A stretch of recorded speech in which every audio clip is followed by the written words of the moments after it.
ሰዎች ገሚሱ አሁን ከኛ ጋር የሉ። ለምሳሌ ክቡር አቶ ገዱ ያኔ የውጭ ጉዳይ ሚኒስትር ነበሩ። ከአንዴም ሁለቴ ኤርትራ ልኬያቸዋለሁ። የላኳቸው የትግራይን ህዝቤን አታገሷቅሉ፣ ሀብቱን አትዝረፉ፣ ጸቡ ከቲፒኤልኤፍ እንጂ ከትግራይ ህዝብ አይደለም የሚል ነው። አቶ ገዱ አሁን እኛ ጋር የሉም። ግን ክር አላቸው፣ ህሊና አላቸው። ዛሬ ቢደብቁ ታላቅ ዜና! አፓርታማ በካሬ 80 ሺህ ብር ብቻ የሚሸጥ ሪል ስቴት እናስተዋውቃችሁ።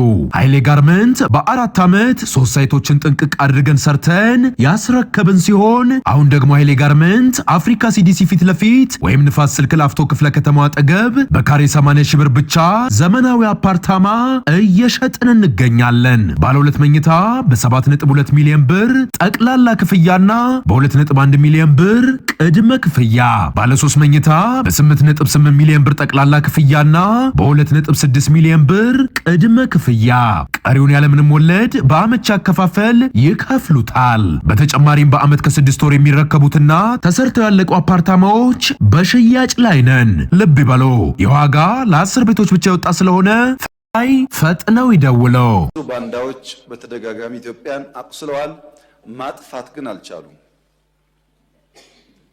ሶስተኛው ችግር የጠላቶቻችን ዘመን የማይሽረው ጊዜ የማይገታው ያልተቋረጠ ስጋት ኢትዮጵያ ያደገች ለታ ኢትዮጵያ ስትበለጽግ ኢትዮጵያ ሀያል ጀግና ህዝብ ያላት ሀገር ቀና ካለች ችግር ነውና ሳትነሳ እዛ እናስቀራት የሚለው የአንድ ዘመን አይደለም፣ ያልተቋረጠ ስጋትና ኢንቨስትመንት። እነዚህ 3 ጉዳዮች ይመጋገባሉ። ጠላት አለ፣ ስጋት ስላለው ኢንቨስት ማድረግ ይፈልጋል። ቀጥታ የሚቀጠር ባንዳ አለ፣ አመል ነው አይለቅም። ያ የሚቀጠር ባንዳ ከተቀጠረ በኋላ በኃይል ችግር የመፍታት ልምምዳችን ደግሞ ባህላችን ደግሞ አለ። ይመጋገቡና በዘመናት መካከል የኢትዮጵያን እድገት እየገቱ የኢትዮጵያን ዜጎች በአብሮነት የመኖር የማደግ ፍላጎት እየተቃረኑ ከኛ ጋር ለመኖር ችለዋል። በሀገር ውስጥ ያለው ባንዳ የቤቱን ምሰሶና የቤቱን የቀለም አይነት መለየት ከመቸገር ይመጣል።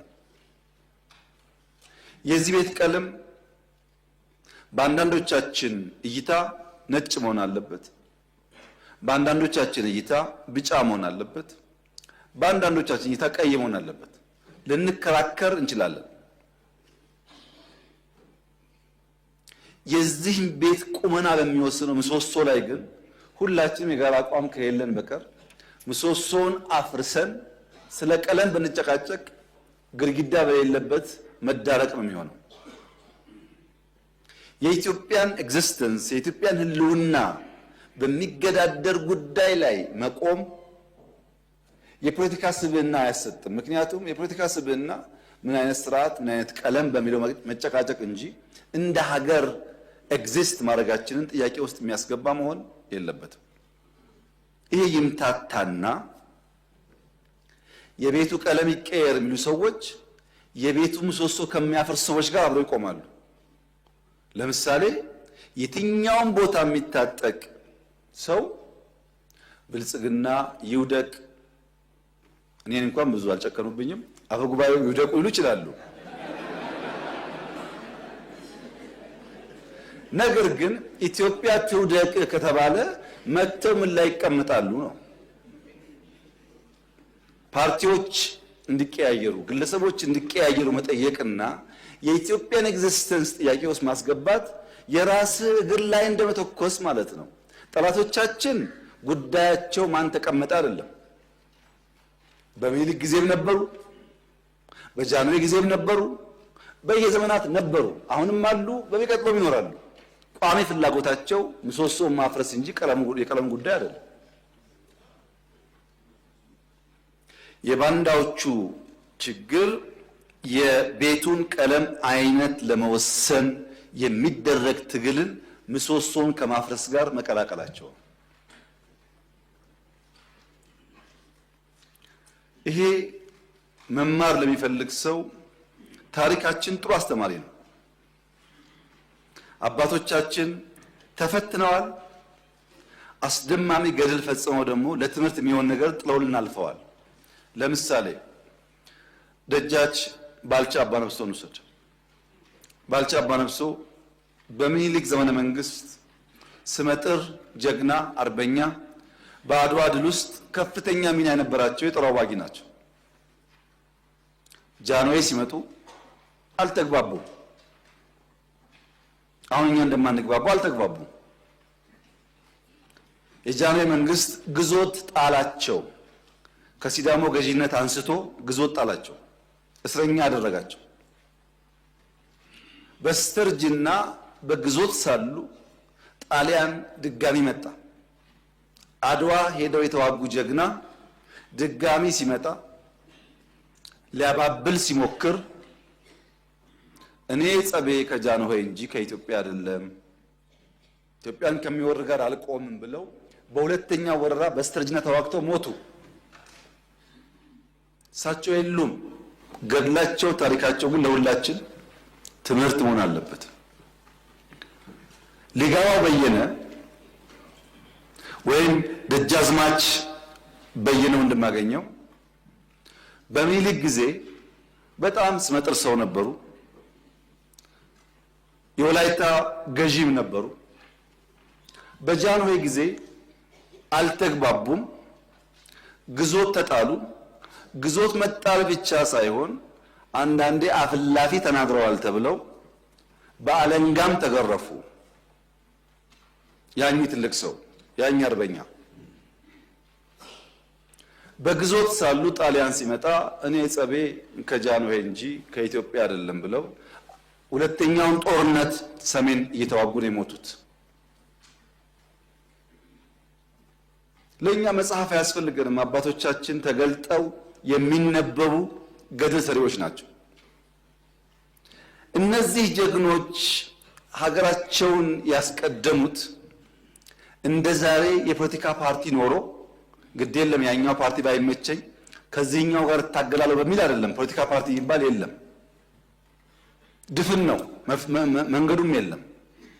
ግድ የለም በሚቀጥለው ምርጫ እወዳደራለሁ በግልም ቢሆን እስከ ምርጫ ልታገስ ለሀገር ብሎ እንዳይባል ምርጫ የሚባል ነገር የለም። ምርጫ ቢቀር ግድ የለም ኢንክሉሲቭ ናሽናል ዲያሎግ ስላለ በዛ ሐሳቤን የኔን ግሪቫንስ ኤራው ተደርጋለሁ ይናገራለሁ እንዳሉ ውይይት የሚባል ነገር የለም። ግድ የለም ሚዲያ ሶሻል ሚዲያ እንዳይሉ ሚዲያ የለም። ብዙ አማራጭ የላቸውም።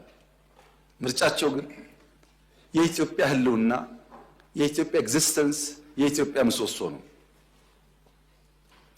አሁን ያሉ ሰዎች የበጎች ጸብ ለነብሩ እንደሚመች ነብሩ ሁል ጊዜ የሚፈልገው በጎችን አጋይቶ በዛ ግርግር ውስጥ መጠቀም መሆኑን መገንዘብ እስካልቻሉ ድረስ ጥፋት ይመጣል። እዚህ ውስጥ ብዙ ጉዳይ ተነስቷል። ለምሳሌ የኛንና የኤርትራን ጉዳይ ላንሳ። አንዳንድ ሰዎች በኢትዮጵያና በኤርትራ መካከል ችግር የተፈጠረው የኢትዮጵያ መንግስት የቀይ ባህር ጥያቄ ስላነሳ ነው ብለው ይላሉ፣ ያስባሉ፣ ይተነትናሉ። ግን አይደለም። ኤርትራ ከተፈጠረች ዘመን ጀምሮ በኢትዮጵያ መንግስትና በኤርትራ መካከል ኢሹ ነበረ፣ ታውቃላችሁ። እኛ ከመጣን በኋላ አያስፈልግም ይቅርብን ብለን ሞክረናል። 5 ዓመት ለምነናል። ጸቡ የተጀመረው ብዙዎች እንደሚያስቡት የቀይ ባህር ጉዳይ ሲመጣ አይደለም።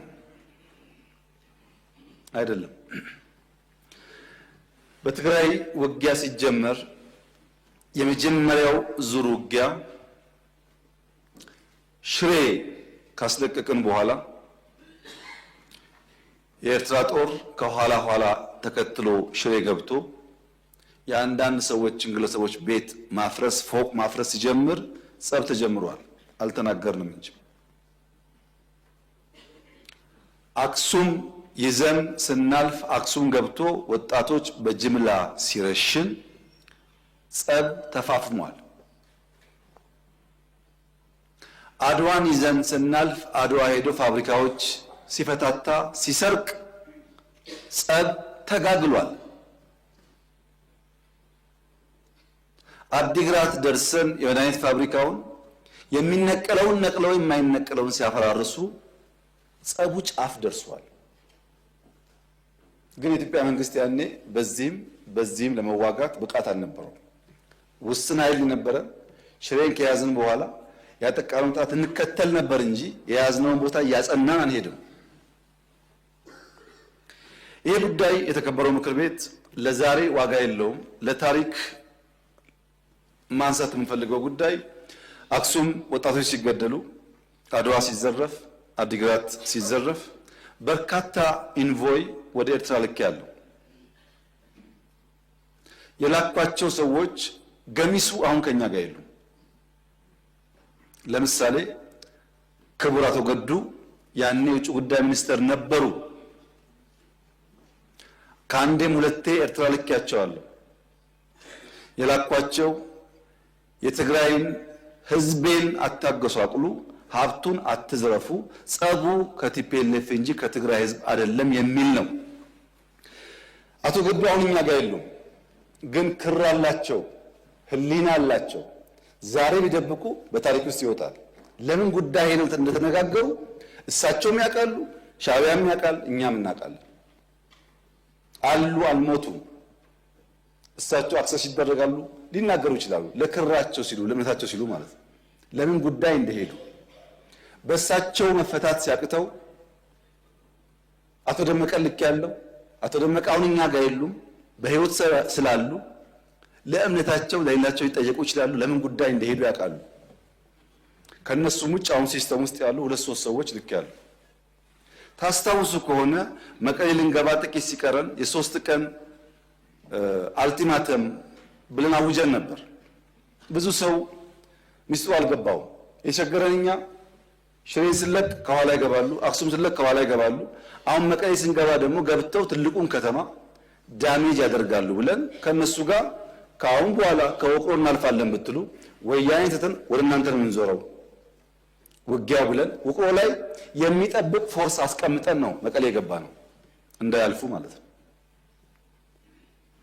ይሄ ጸብ ተፋፍሞ ሄዶ የፕሪቶሪያ ስምምነት ሲፈረም እንዴት ቲፒኤልኤፍ ሳይጠፋ እንዴት ትግራይ ሳይወድም ፊርማ ይደረጋል በሚል ነው የመጨረሻ ጫፍ የደረሰው ጸቡ። ከዚህ ኃይል ጋር ነው እንግዲህ አንዳንድ ቲፒኤልኤፍ ሰዎች ሆነው ኢትዮጵያን ለማፍረስ እንስራ ያሉት።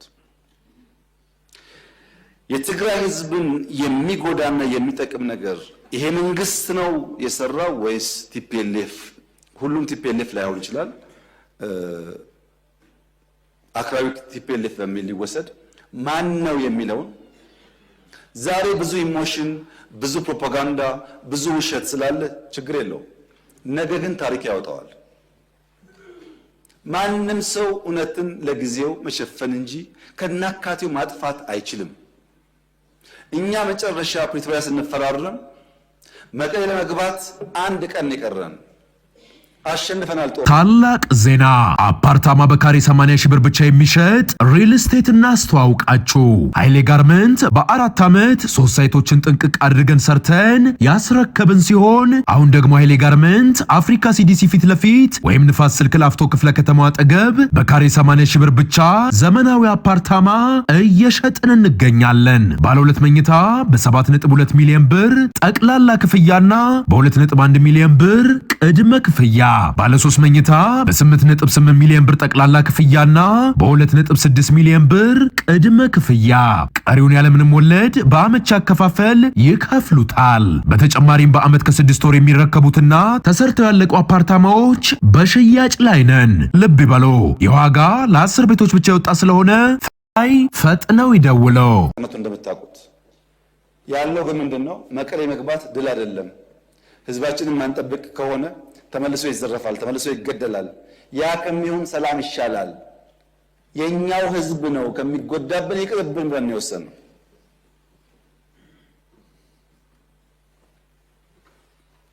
ዛሬ የቲፒኤልኤፍ አንዳንድ ሰዎች ያላቸውን አቋም ሳይ ምን ያክል ህዝባቸውን እንደሚጠሉ ምን ያክል የህዝባቸው በደል እንደማያማቸው ነው የሚገባኝ። ድሮም ብያለሁ፣ አሁን ደግማለሁ። እኛ እውነት ስላለ በቅንነት ለህዝባችን ማገልገል ስለምንፈልግ ቲፎዞ ባይጮህ፣ ሶሻል ሚዲያው ባይጮህ፣ አክቲቪስቱ ባይጮህ፣ እውነተኛው ፈራጅ ግን ስለሚያይ ማንም አያሸንፈንም። ማንም ቲፒኤልኤፍ በኤርትራ ወታደር ዘረፋ እንዳይካሄድበት ስንጠብቀው ኖረን አማራ ክልል ሲገባ ቲፒኤልኤፍ ያደረገው ነገር ያሳፍራል። ፋብሪካዎች አፍርሷል፣ ትምህርት ቤት አቃጥሏል፣ ባንክ ዘርፏል። የኢትዮጵያ መከላከያ ሰራዊት መቀሌ ነበረ በብቸኝነት ቲፒኤልኤፍን አባሮ ሻቢያን ሳያስገባ። መቀሌ አንድ ቤት የፈረሰ አታገኙም። አንድ ቤት። ቲፒኤልኤፍስ ቢሆን አማራ ክልል መጥቶ እንደዛ አይነት ነገር ማድረግ ነገ ለሚቀየር ታሪክ አስፈላጊ ነበር? እንደዚህ ያለው ኢትዮጵያን ያላስቀደመ ለጊዜ ድል፣ ለጊዜ ሳውንድ ባይት፣ ለሚዲያ ጫወታ የሚደረግ የፖለቲካ ስብዕና በዘላቂነት በራሳችን ህዝብ ላይ ጉዳት የሚያመጣ ብቻ ሳይሆን በታሪክ መነጽር ሊገባው በየነን ዛሬ ታሪክ እንዳነሳቸው በታሪክ ውስጥ ይነሳል። ታሪክ አያዳላም። ምን አይነት የፖለቲካል ስብዕና ነው የተገነባ ያለው ያላችሁኝ እንደሆነ ፈረንጆች ዴማጎግ ይሉታል። ዴማጎግ ፖለቲካል ካራክተር ያላቸው ሰዎች ወደ ፖለቲካ ሊደርሺፕ ሲመጡ የሚያስቀድሙት ምክንያት ሳይሆን ኢሞሽን ነው። ለምሳሌ የወልቃይትን ጉዳይ እንዴት እንደምንፈታ በህገ መንግስት አግባብ ብለን ከተስማማን በስተቀር ከተስማማን በኋላ ወልቃይት ካልተመለሰ ተስማምተው ፈርመዋል እኮ። ይሄ ዴማጎግ ነው። በትንሽ ስሜት ህዝብን ለመቀስቀስ የሚደረግ ነገር ማለት ነው። ዴማጎገሪ ቀላል መፍትሄ ነው የሚፈልገው። ዘላቂ መፍትሄ ላይ አያተኩርም። ቀላል መፍትሄ መፈክር፣ በመፈክር ለውጥ ይመጣ ኖሮ ባለፉት 50 ዓመታት እንደ ኢትዮጵያ መፈክር አውጪ እኮ አልነበረም። በመፈክር አይደለም ለውጥ የሚመጣው። ይሄ ዴማጎገሪ ነው፣ አደገኛ ነገር ነው። ተቋም ማፍረስ፣ ከፋፋይ ሐሳቦች፣ ትረስት ማጥፋት የመሳሰሉ